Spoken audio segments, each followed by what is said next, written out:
Okay, peeps, welcome back. So today is a black swan alert. Basically, be ready for the markets to start potentially dumping on Monday and for us to have some kind of black swan event and or flash crash, and how you guys can prepare to buy the dips on some of these cryptos and LTCN and BCHG. So with that being said, let's get it. So, what happened today that caused this crazy crash? Of course, it would happen on the weekend when most of the markets are closed, right? That would make perfect sense. Well, basically, kind of a continuation on what we talked about before. There is some conflicts going on between Israel and Iran. Now, I don't want to say too many different detailed things on this channel, of course. We got to keep it kosher here, but basically, it looks like there may actually be something to this story. So markets did not like that too much. They decided to sell off. Well, the crypto market, because stocks and stuff are closed today. But yeah, so I'll leave this in the article below, just so you guys know. We did actually experience quite a drop today. So as you guys can see, our portfolio got slammed to the downside, roughly about 2K. So that's a nearly 20% drop in our portfolio, and it has recovered since, so that's good. But again, I mean, a lot of these prices have been chopped down. So we're actually considering shifting on Monday from buying the Bitcoin miners to simply buying native crypto and or the Grayscale Trust, because I mean, these drops are huge, and we don't know if it's going to continue or if it's going to just simply be like a flash crash and then it's going to recover straight back up. But to show you guys, the crypto market as of recently, we'll just go last 24 hours here. So you can see some of these actually did recover. But there's a lot of red on these. And this is just the first page, just so y'all know it was actually worse than this earlier. So now is a golden opportunity to buy the dip. If you guys are looking for one, this is it. So yeah, as you guys can see, some of the ones we have, Filecoin down below $6. The graph's down to 23 cents. Huge drop, 31%. Bitcoin Cash down to under $500. If Bitcoin Cash and Litecoin stay down at the levels that they're at now, come Monday, it's likely that both LTCN and BCHG are going to drop. So we'll get into that in a minute. But as you guys can see, pretty much nothing but a sea of red here. So there's a few other things I want to point out that I don't think I actually showed you guys before. So the first one is the triangle pattern. So we were coiling. This is to be expected. But just to show you guys what the drop on Bitcoin looks like on just the daily time frame. So we could take a look at this. It's about a 9% drop. We pretty much told you guys that the likely way that this is going to play out is one of three ways. Number one, Bitcoin's going to test this as resistance and bounce immediately, thus being an accelerated cycle. That would be the most bullish case. Basically, the neutral case would be we chop around between 59 to about 69K for 6 months. EMAs get a chance to catch up, and then we take off from there. And bearish case scenario, we get a massive drop and some chop, which would actually be good for the crypto markets, believe it or not, because it would prolong the bull cycle. And then that's kind of just what happens. So maybe Bitcoin goes down to like 50K, chops around between 50 to 70K, something like that, and then it blasts off later in the year. It's hard to say at this point with this so-called black swan event which one's likely going to happen, but as you guys can see all across the board, nothing but red, and this is all the tokens on our watch list. There's literally nothing in the green except Jasmy.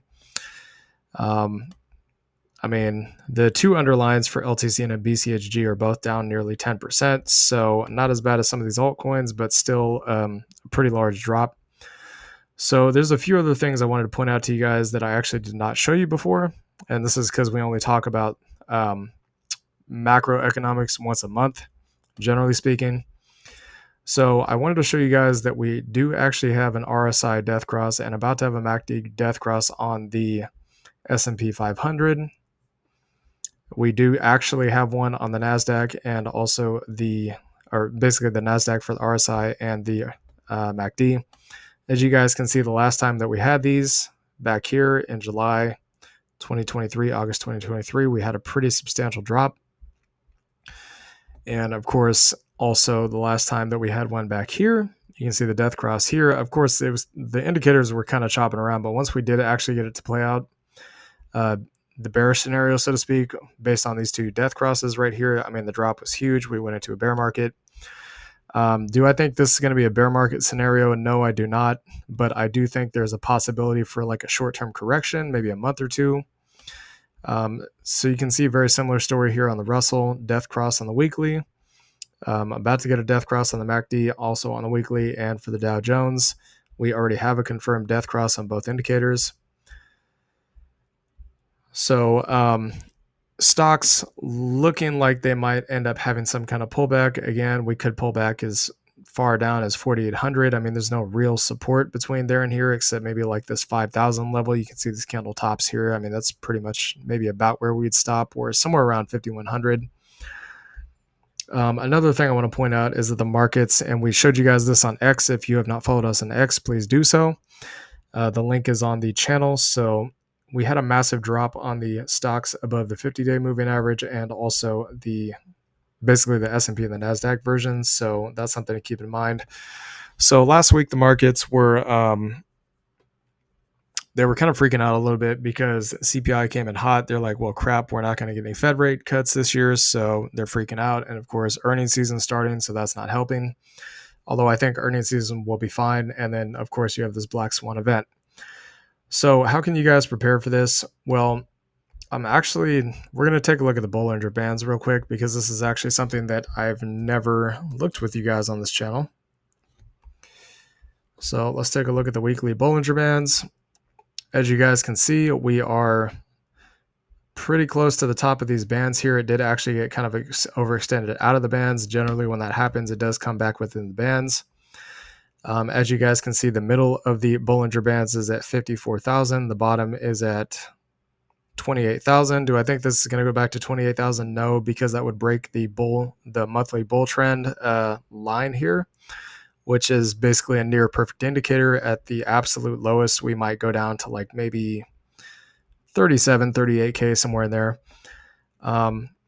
But I'm pointing this out because, again, every time we've gotten close to the top of these Bollinger Bands, there has been a substantial pullback. Of course, it doesn't necessarily mean it has to pull back. Okay, that's not a guarantee. So as you guys can see here on the Bollinger Bands, these things are, I mean, it does ride the bands all the way to the top. It can during a true bull run. Again, the Bitcoin halving is next week. So keep all those things in mind. So now let's go ahead and take a look at LTCN and BCHG. We can kind of give you guys a better idea of what to expect here. So the Bollinger Bands expanding like this does indicate some kind of move up or move down. It depends on what direction the market's going. Obviously, the market's going up while these bands are going up. But as you guys can see here, this thing got way outside of the Bollinger Bands, so it is not really surprising from that perspective that there was a pullback.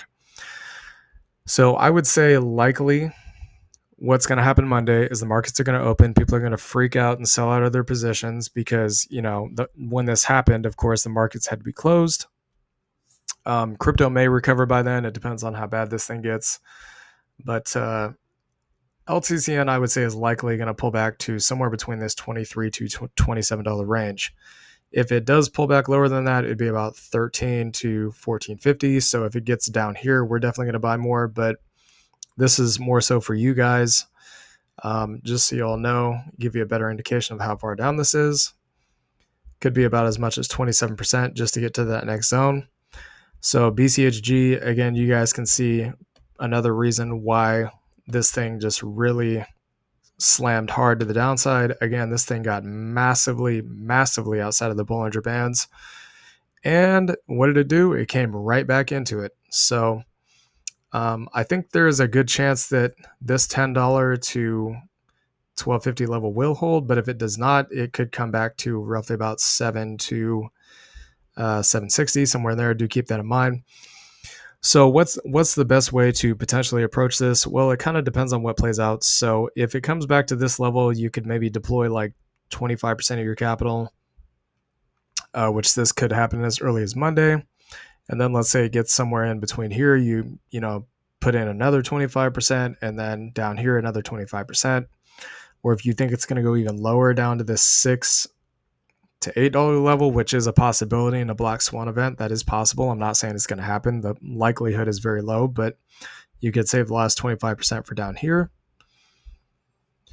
And then similar thing here. So you could put 25% in this zone, 25% in this zone, maybe 25% down here at this red zone at about $5-ish, and then 25% down here at $4. Of course, if it goes that low, we are absolutely going to buy more because we've kind of been holding a considerable amount of cash and cash equivalents on the side waiting for something like this.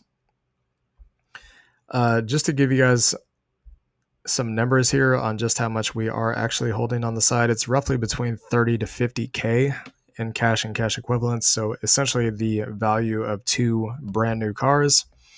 I know it sounds ridiculous. A lot of you guys are probably going to say, oh, why are you holding that much money on the side? Blah, blah, blah. Well, okay. So check it out.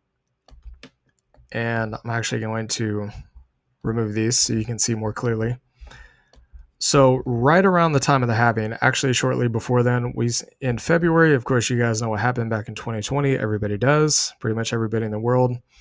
We saw a huge, massive, and I do mean massive, 65% drop. This is just on Bitcoin in the just right before the halving. Now, this is obviously not playing out perfectly, but if we see something similar to this, we want to have plenty of cash on the side to buy the dip.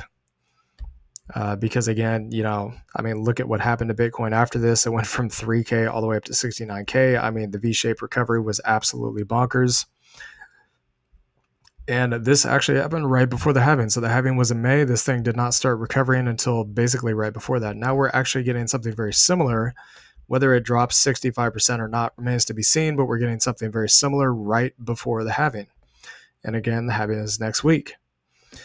This is a possibility that we considered to play out, although we didn't really give much merit to it, because what are the chances that 2 cycles in a row we get a black swan event right before halving? But it's possible at this point that likely it could happen. So another thing I want to point out to you guys is just how much the altcoin market has dumped just in the last week. The altcoin market by itself at the lowest point was down about 27%. As of right now, about 18%. Again, this does not include Bitcoin and Ethereum. So the last thing that I want to point out to you guys is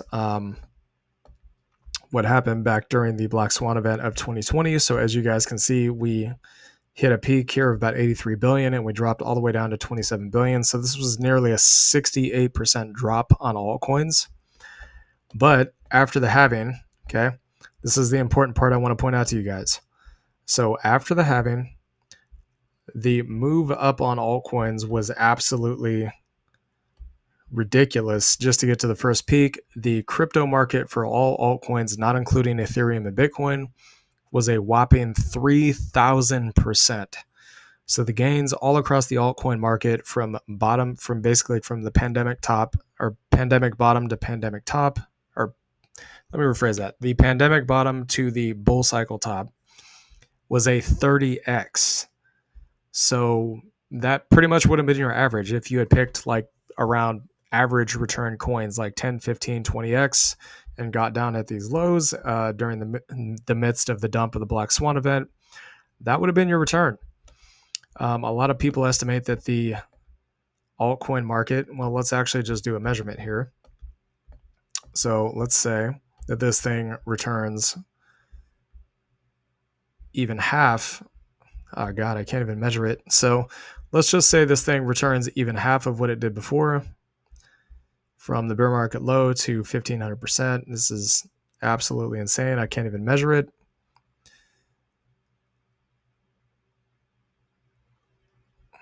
Here we go. So the altcoin market by itself, not including Bitcoin and Ethereum, okay?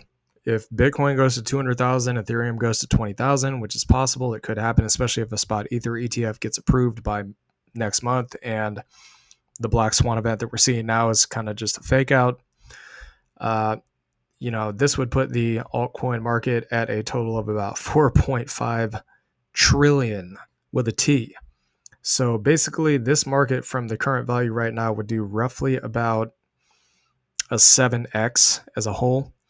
So that's if it only does half of what it did last time. So as this thing is dumping, the more you buy down into this, once it takes off, the greater your returns are going to be. So that's something to keep in mind. And as a matter of fact, I'm going to go ahead and place a purchase right now in front of you guys so you guys can see just how serious we are about buying this dip. So I guess the question is, which one do I want to buy that is considered to be relatively low cap, that has a lot of upside? We'll go with AIOZ here. So AIOZ, again, this is an AI token, $1.1 billion market cap. Would not surprise me if this thing went to 20 or 30 billion. So you're talking probably a 20x from the current prices. So I'm going to go ahead and place a trade for $100. Again, that's not really a lot, but I mean, for some people it's a lot, but for us, we trade with pretty heavy size most of the time. Well, not heavy, but relatively heavy. So we're going to go ahead and place the trade.